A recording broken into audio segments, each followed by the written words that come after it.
Alright, welcome back to another TK421 collectibles video. Today I've got MMS631 Green Goblin, obviously not a Star Wars figure today, but I love the Spider-Man film from 2002 because it was obviously the first live action Spider-Man we've had since the 80s. So I was all in on that. So we've got Toby Spidey on its way. This has been out for a few months, so I thought I'd get this one in as well. Got to have a villain if you're getting Spider-Man as well, so let's have a look at this. TK421, why aren't you at your post? Because I'm busy buying collectibles, sir. Alright men, load your weapons. Right, let's have a look at this box. So obviously cool picture of the figure on the front.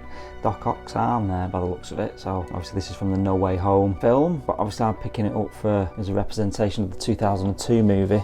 So remove the slip case. There's the figure, and this obviously comes with the glider. So bit of a pattern on the back there. But that's it really. Let's get the accessories out. Have a look at the figure. Let me see your identification. Right, let's have a look at accessories. So we'll start with the middle bit.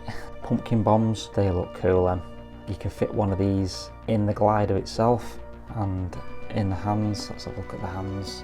You get a couple, like say, pumpkin bomb holding hands. Two of them and two kind of gesturing hands and two fists on the figure. And then we've got well, this is for the replacement round his neck when you put the Norman Osborn, William Dafoe head sculpts on. A bit of flexible rubber, plasticky stuff. And then we've got the base.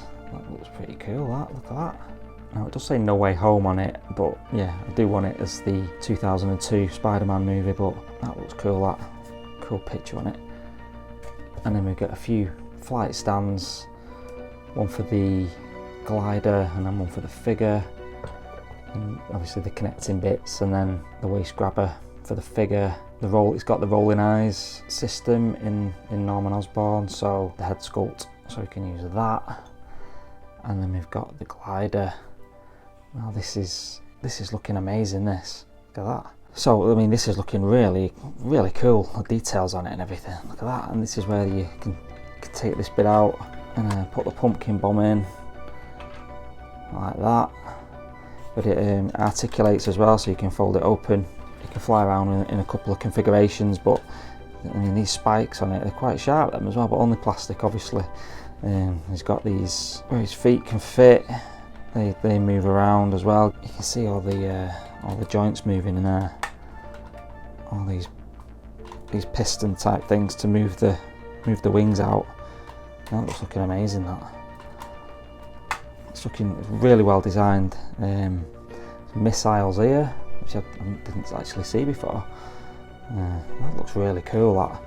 And then there is a light feature as well, so you can flick that, take that bit off, flick that switch, and there's the light up feature just on those kind of engines there. That looks really good. That's quite bright as well, that. The room's pretty bright, and that's really kind of showing up. That's dead good. So yeah, glider's looking fantastic. It just slots on there.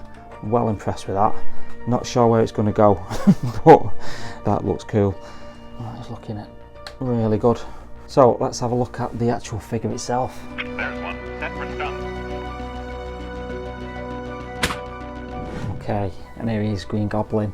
When I first saw this design, I was maybe a little bit disappointed because it wasn't like the cartoon, obviously. But when you start seeing him in the film, it's just amazing. So let's have a close look at this figure. So I mean, there's the mask. I mean, it does look fantastic. That's all well sculpted and everything. I just think it looks so cool, that.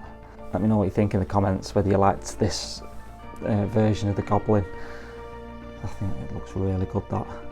And you can actually take that mesh bit out of his mouth as well. It looks really cool. So good, like, subtle weathering on it, so it's like bits of, it's not picking up on a camera too well, I don't think, but bits of black and stuff like grime and dirt on the helmet. And then moving down the figure, he's got this, like the rubber thing there, like we've seen. You get the spare one for the Osborn head sculpt. It's just the armour in it, because it's like a military suit really, isn't it? That was the initial design of it. I actually never noticed these yellow things down the side of the arms before, until I just zoomed in on the camera then, which was quite handy. And then obviously he's just got his armour on, abs, abs section's looking cool. And then again, like the yellow down the legs here as well. So the suit is kind of like, it's like rubberized. The arms feel like the First Order troopers, but like kind of that ribbed kind of rubber undersuit thing, but it works pretty well. And you got these like just plastic sort of armour on top of that. And then same with the legs. The suit I think is looking really, really cool. I do like that. So I just never noticed these little bits of yellow on it as well. That's ace. So yeah, amazing detail on it.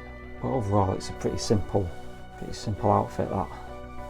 So yeah, I guess it's just a question of whether the suit's going to hold up over time if you put it in kind of a, you know, whether it's going to crease. I mean, it's like the patrol trooper as well, so it's whether that is going to be an issue over time. But I can't see that flaking, to be honest.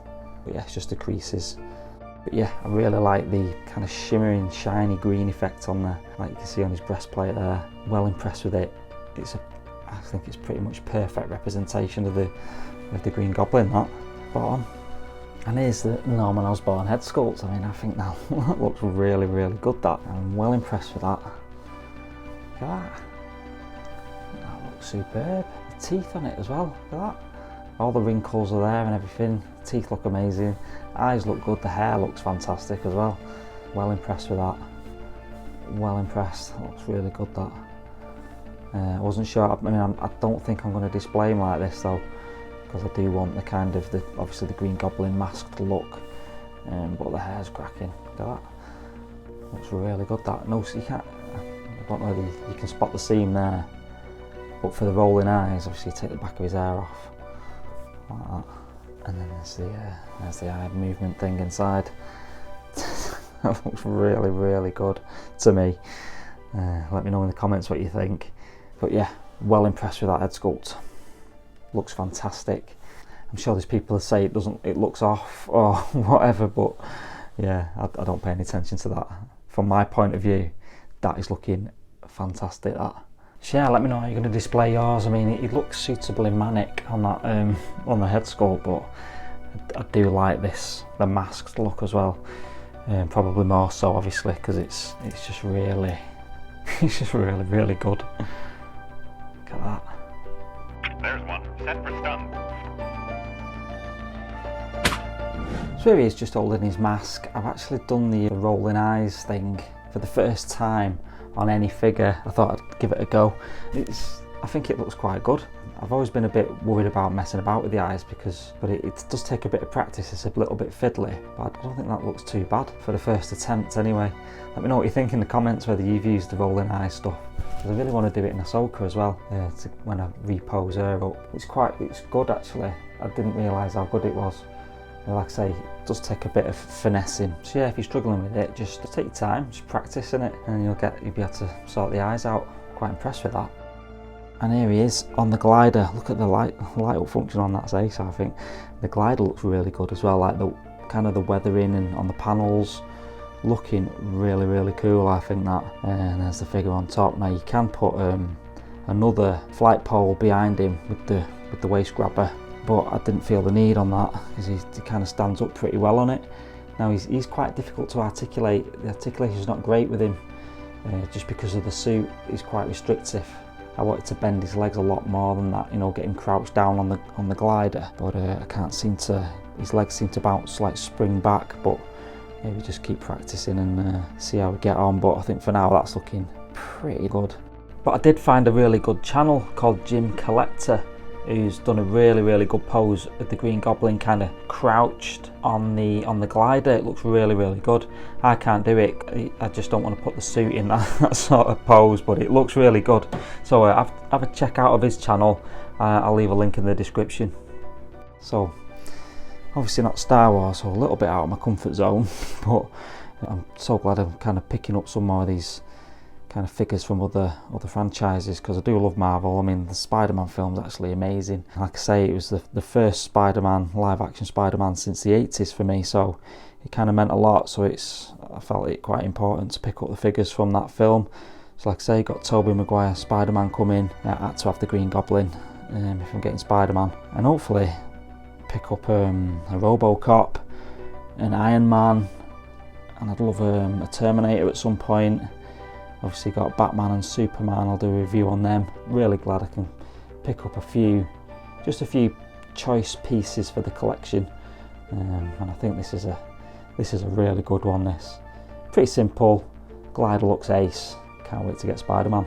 So I hope you enjoyed that quick look at the Green Goblin. Got any questions about this one or anything else in the collection, I'll see you in the comments. Otherwise, see you in the next video. Take it easy.